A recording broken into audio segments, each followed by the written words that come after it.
بسم اللہ الرحمن الرحیم۔ ہمارے نبی حضرت محمد صلی اللہ علیہ وآلہ وسلم کی خوبصورت دعا۔ ڈپریشن، غم اور ناامیدی سے نکلنے کا علاج۔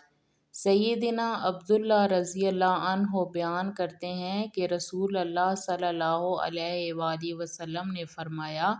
جب بھی کسی کو کوئی فکر و غم اور رنج و ملال لاحق ہو اور وہ یہ دعا پڑھے، اے اللہ، میں تیرا بندہ ہوں، میں تیرے بندے کا بیٹا ہوں اور تیری بندی کا بیٹا ہوں، میری پیشانی تیرے ہاتھ میں ہے، میرے بارے میں تیرا حکم جاری ہے اور میرے بارے میں تیرا فیصلہ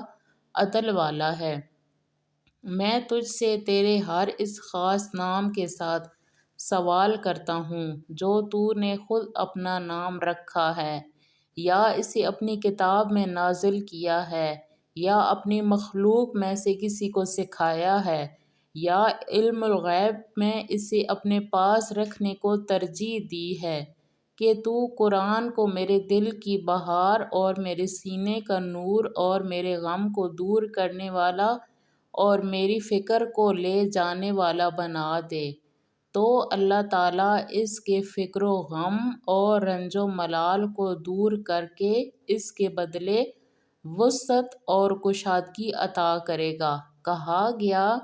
اے اللہ کے رسول، کیا ہم یہ کلمات سیکھ نہ لیں؟ آپ صلی اللہ علیہ وآلہ وسلم نے فرمایا، کیوں نہیں، ہر سننے والے کو یاد کر لینے چاہئیں۔